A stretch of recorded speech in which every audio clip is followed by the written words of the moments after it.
Iya. Ya, Assalamualaikum warahmatullahi wabarakatuh. Waalaikumsalam warahmatullahi wabarakatuh. Kami dari kelompok 3, di sini kami akan mereview tentang laporan keuangan minggu kemarin. Di sini kami dari kelompok 3 terdiri dari 5 partisipan atau 5 orang. Yang pertama saya sendiri Muhammad Dimas Arya Saputra. Yang kedua ada Teku. Yang ketiga ada Agus Genda Sukma. Yang keempat ada Wardi. Dan yang kelima ada Algi Saputra. Di sini yang akan presentasi pertama yaitu laporan laba rugi yang akan dipresentasikan oleh Saudara Agus. Dipersilahkan. Ya, sebelumnya terima kasih untuk Muhammad Dimas Arya. Ya, di sini saya akan menjelaskan tentang laporan laba rugi atau income statement. Tahap penyusunan laporan keuangan pada akhir periode. Yang pertama, pembuatan neraca saldo. Yang kedua, pencatatan jurnal penyesuaian. Yang ketiga, pembuatan neraca saldo setelah jurnal penyesuaian.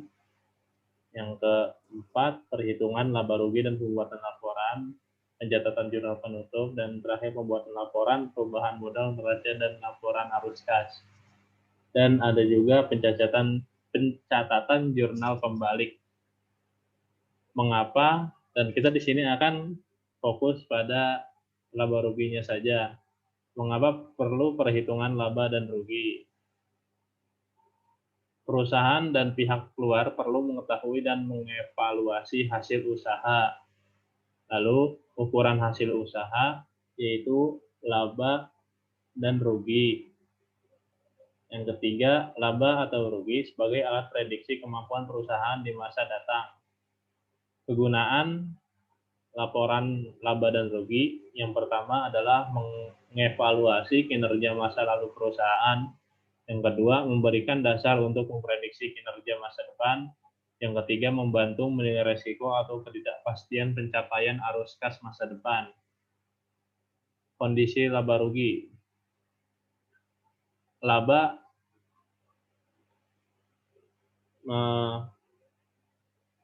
bisa diartikan dengan pendapatan lebih besar daripada biaya. Lalu rugi, pendapatan lebih kecil daripada biaya. Impas atau break even point, pendapatan sama dengan biaya. Keterbatasan laporan laba rugi. Yang pertama, pos-pos yang tidak dapat diukur secara akurat tidak dilaporkan dalam laporan laba rugi. Yang kedua, angka-angka laba dipengaruhi oleh metode akuntansi yang digunakan. Yang ketiga, pengukuran laba yang melibatkan pertimbangan. Kualitas laba, praktik pengelolaan laba atau earnings management, perencanaan waktu, pendapatan, beban, keuntungan, dan kerugian untuk mengurangi gejolak laba. Sama dengan menurunkan kualitas laba karena mengurangi manfaat untuk peramalan laba dan arus kas masa depan. Unsur-unsur laporan laba rugi. Yang pertama ada pendapatan, arus masuk aktiva dari operasi utama perusahaan. Beban. Yang kedua ada beban yaitu arus keluar aktiva dari aktivitas operasi utama perusahaan. Yang ketiga ada keuntungan yaitu kenaikan ekuitas dari transaksi sampingan kecuali dari investasi pemilik.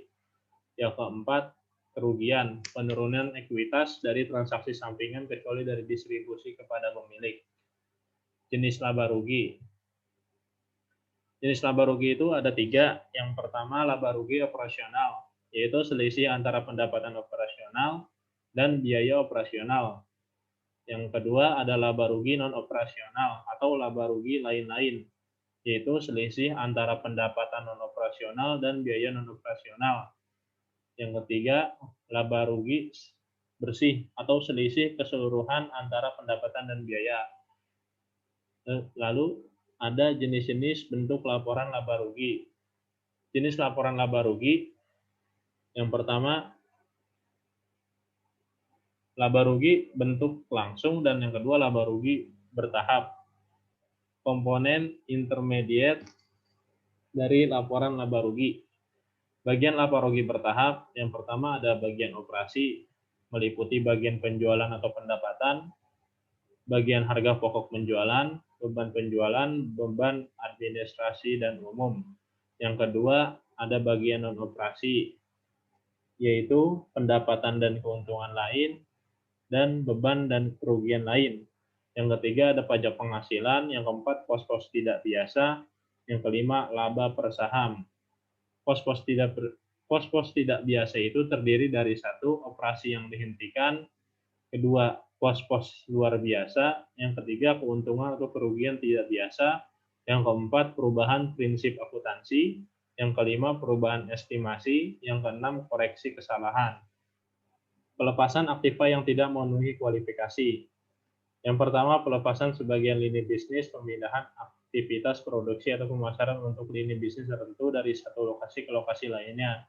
Yang ketiga, penghentian lini produk atau kelompok jasa. Yang keempat, perubahan lainnya diakibatkan oleh kemajuan teknologi. Pos luar biasa, kriterianya satu, bersifat tidak biasa atau unusual nature. Yang B, kejarangan terjadi. Yang bukan termasuk pos-pos luar biasa, yang pertama, penurunan atau penghapusan piutang, persediaan peralatan yang di-list pada pihak lain, biaya riset dan pengembangan yang ditangguhkan, serta aktiva terwujud lainnya. Yang kedua, keuntungan atau kerugian dari pertukaran atau transaksi valuta asing.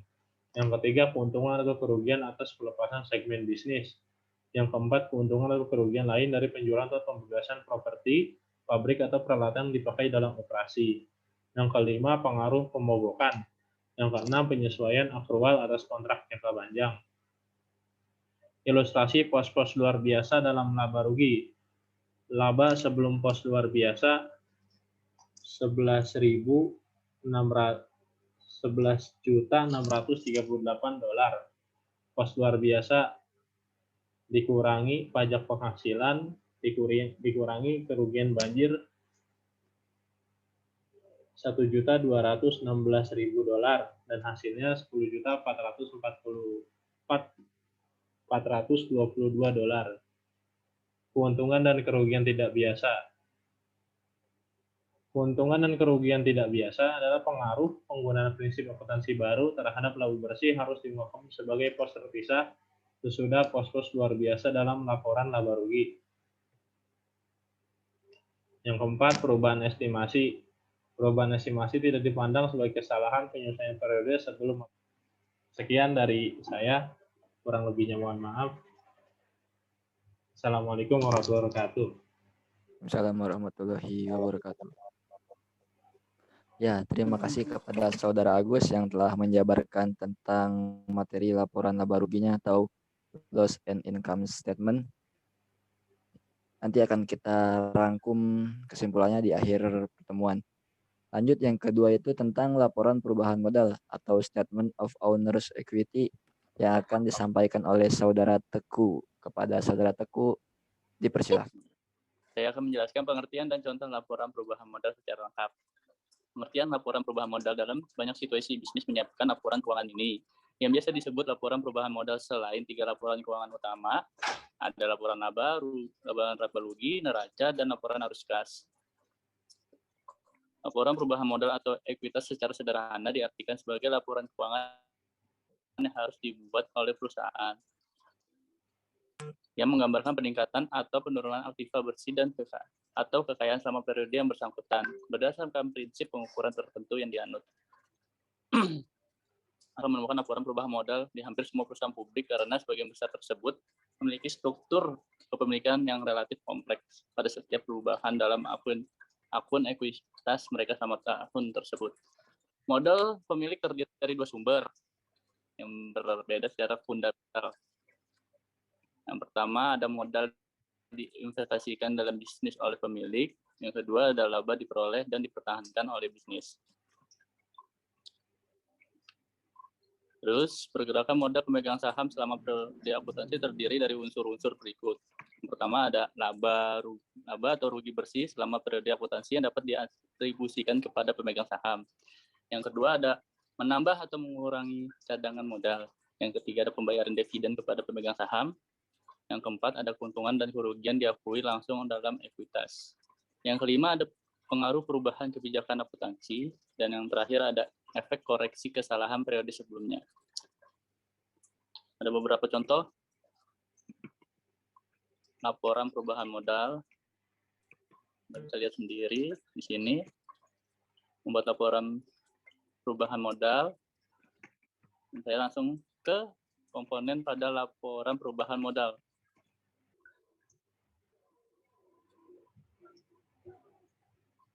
Ini ada 10 pengertian. Yang pertama ada modal awal. Ini merupakan saldo pada awal periode pelaporan kooperatif sebagaimana tercermin dalam laporan posisi keuangan periode sebelumnya. Yang kedua ada pengaruh perubahan kebijakan akuntansi. Karena perubahan kebijakan akuntansi diterapkan secara retrospektif, penyesuaian diperlukan dalam cadangan pemegang saham pada awal periode pelaporan kooperatif untuk menyajikan kembali ekuitas awal ke jumlah yang akan ditentukan pada kebijakan akuntansi baru yang diterapkan. Yang ketiga, ada pengaruh koreksi kesalahan periode sebelumnya. Efek koreksi kesalahan periode sebelumnya harus disajikan secara terpisah dalam laporan perubahan modal sebagai penyesuaian. Efek dari koreksi mungkin tidak dijatuhkan terhadap saldo awal modal sehingga jumlah yang disajikan dalam laporan periode berjalan dapat dengan mudah direkonsiliasi dan dilacak dari laporan keuangan periode sebelumnya. Yang keempat, ada saldo yang disajikan kembali. Ini merupakan ekuitas yang dapat didistribusikan kepada pemegang saham pada awal periode komparatif setelah penyesuaian sehubungan dengan perubahan kebijakan akuntansi dan koreksi kesalahan periode sebelumnya seperti dijelaskan pada poin 3. Yang kelima, ada perubahan modal saham. Masalah modal saham lebih lanjut selama periode tersebut harus ditambahkan dalam laporan perubahan modal. Sedangkan penukaran saham harus dikurangi dari laporan tersebut. Yang keenam, ada dividen. Pembayaran dividen yang dikeluarkan atau diumumkan selama periode tersebut harus dikurangkan dari ekuitas pemegang saham karena merupakan distribusi kekayaan yang dapat diatribusikan kepada masing-masing pemegang saham. Yang ketujuh, ada laba rugi untuk periode tersebut. Ini merupakan ini merupakan laba atau rugi yang diatribusikan kepada pemegang saham selama periode yang dilaporkan dalam laporan laba rugi.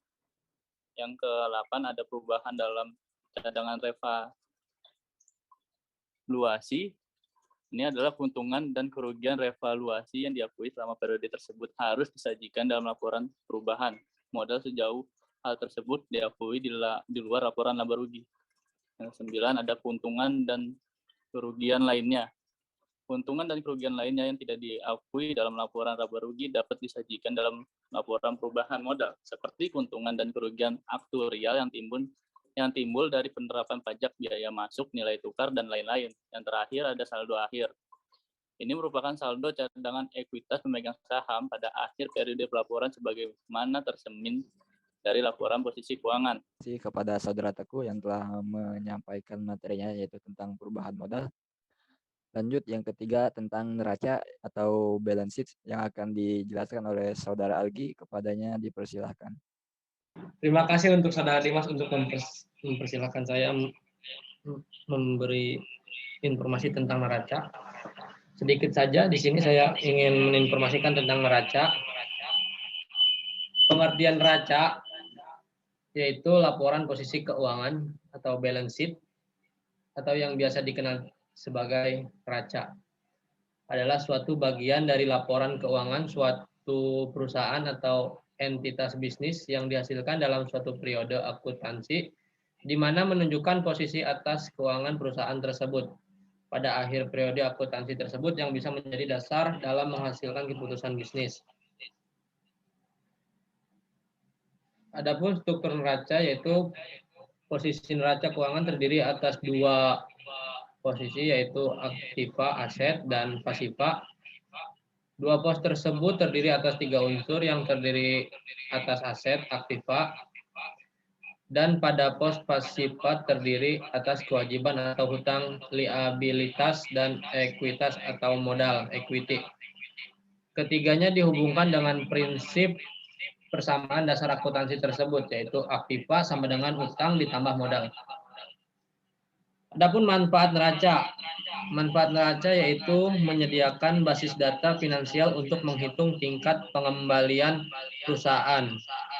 Dan kedua itu dapat digunakan untuk mengevaluasi struktur permodalan yang dimiliki oleh perusahaan, yaitu menilai likuiditas, solvabilitas, dan fleksibilitas keuangan perusahaan. Adapun keterbatasan neraca, yang pertama itu nilai historis, kedua estimasi dan pertimbangan, dan ketiga tidak bisa menampilkan semua sumber daya yang dimiliki oleh perusahaan. Selanjutnya ada bentuk neraca. Bentuk neraca dalam laporan keuangan perusahaan umumnya lebih sering menggunakan bentuk yang memanjang ke bawah. Walaupun tidak jarang pula yang menggunakan bentuk neraca keuangan ke samping, semuanya boleh saja diterapkan dalam neraca. Dalam penerapan bentuk suatu neraca keuangan, hendaknya disesuaikan bentuknya dengan jumlah pos akun yang digunakan oleh perusahaan. Bentuk neraca yang memanjang ke bawah lebih efektif untuk digunakan apabila akun dalam perusahaan tersebut banyak. Bentuk neraca keuangan yang memanjang ke bawah ini biasa disebut dengan istilah bentuk stafel. Perusahaan besar yang memiliki pos atau akun yang banyak seringkali menggunakan bentuk ini. Dan bentuk neraca yang menyamping disebut juga dengan bentuk sekontro. Bentuk neraca model ini akan dengan mudah untuk diterapkan apabila akun dan juga nilai yang ada pada perusahaan jumlahnya sedikit. Dan di bawah ini ada contoh dari contoh bentuk neraca stafel dari perusahaan PT ABC. Seperti ini contohnya, dan kedua itu ada contoh bentuk neraca skontro. Mungkin itu saja yang bisa saya sampaikan sedikitnya ya. Terima kasih atas perhatian teman-temannya. Assalamualaikum warahmatullahi wabarakatuh. Waalaikumsalam warahmatullahi wabarakatuh. Waalaikumsalam warahmatullahi wabarakatuh. Ya, terima kasih kepada Saudara Algi yang telah menjabarkan pengertian tentang neraca. Lanjut yang keempat atau yang terakhir tentang laporan arus kas yang akan disampaikan oleh Saudara Wardi. Kepadanya dipersilahkan. Terima kasih atas moderator. Assalamualaikum warahmatullahi wabarakatuh. Waalaikumsalam warahmatullahi wabarakatuh. Saya di sini akan mempresentasikan tentang pengertian laporan arus kas. Pengertian laporan arus kas adalah laporan arus kas masuk dan arus kas keluar dari suatu perusahaan selama satu periode. Cash flow statement adalah laporan yang disusun secara sistematis tentang sumber dan penggunaan yang tunai dalam periode tertentu. Cash flow statement adalah laporan yang menggambarkan bagaimana perusahaan mendapatkan dan menggunakan kas dari aktivitas operasi, investasi, dan pendanaan dalam suatu periode. Next. Ada tujuan laporan arus kas. 1. Menyediakan informasi tentang penerimaan kas, pembayaran kas dari suatu entitas selama suatu periode tertentu. Dalam menginformasikan kepada para pemakai untuk mengevaluasi perubahan dalam aktiva berisi perusahaan struktur keuangan. Dalam arus kas dibagi menjadi 3 elemen dalam laporan arus kas. Yang 1, aktivitas operasional. Aktivitas operasi adalah kegiatan yang dijalankan oleh perusahaan dari semua fungsi yang ada di suatu perusahaan supaya bisa terlaksana semua sesuai dengan rencana strategi untuk mencapai tujuan perusahaan. Dalam elemen dalam laporan arus kas dibagi menjadi 2, arus kas masuk dan arus kas keluar.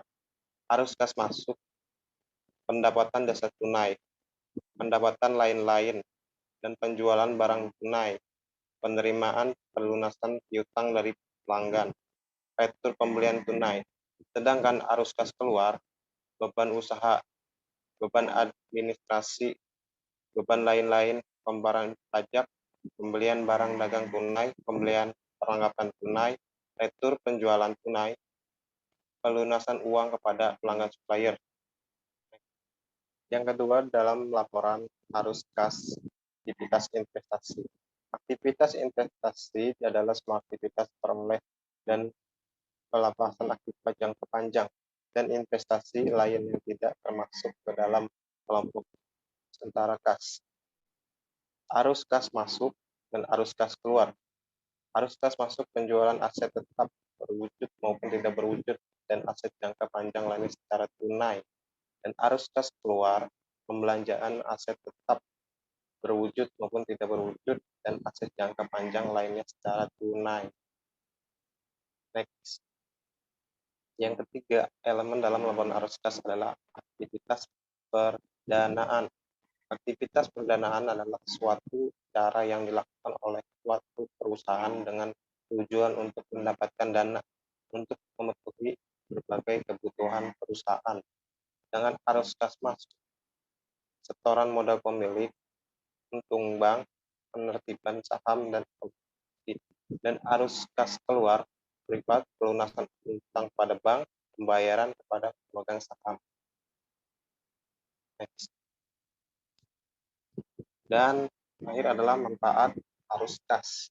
Informasi dalam laporan keuangan arus kas dapat memberikan informasi mengenai kemampuan entitas suatu perusahaan dalam menghasilkan arus kas di masa depan. 2.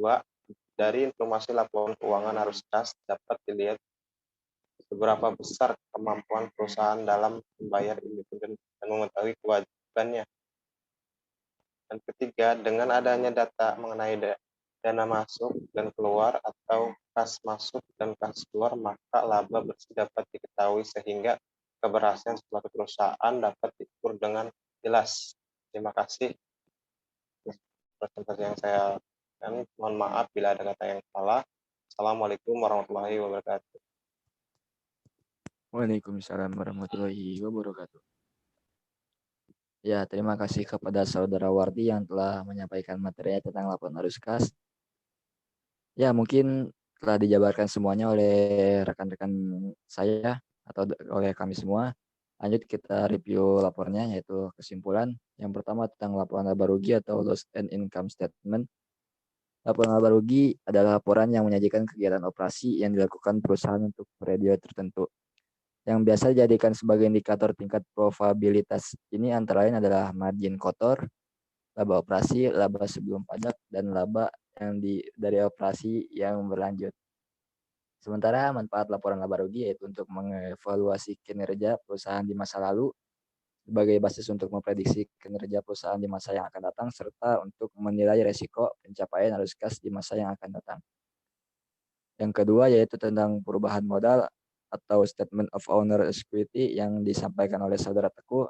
Kita simpulkan bahwa laporan ini menunjukkan perubahan modal suatu perusahaan pada suatu periode tertentu. Lalu untuk perusahaan dengan bentuk perseroan, laporan ini disebut sebagai laporan perubahan ekuitas atau pemegang saham. Laporan ini bermanfaat untuk mengidentifikasi penyebab perubahan ekuitas pemilik perusahaan atas nilai aktiva yang menjadi haknya atau aktiva bersih. Yang ketiga yaitu tentang neraca atau balance sheet yang tadi telah dijabarkan oleh Saudara Algi. Kita simpulkan bahwa neraca itu disebut sebagai laporan posisi keuangan perusahaan.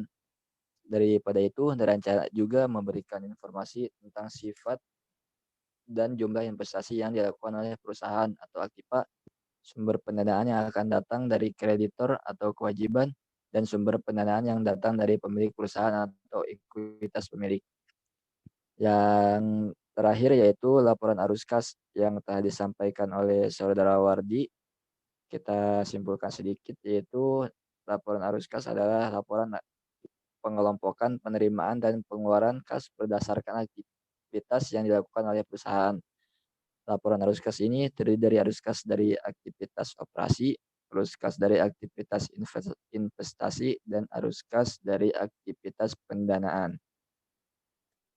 Ya, mungkin cukup sampai di sini yang dapat kami sampaikan. Kurang lebihnya mohon dimaafkan apabila ada penjabaran dari kami yang kurang berkenan atau kurang mengena terhadap materinya. Terima kasih atas waktunya dan kesempatannya.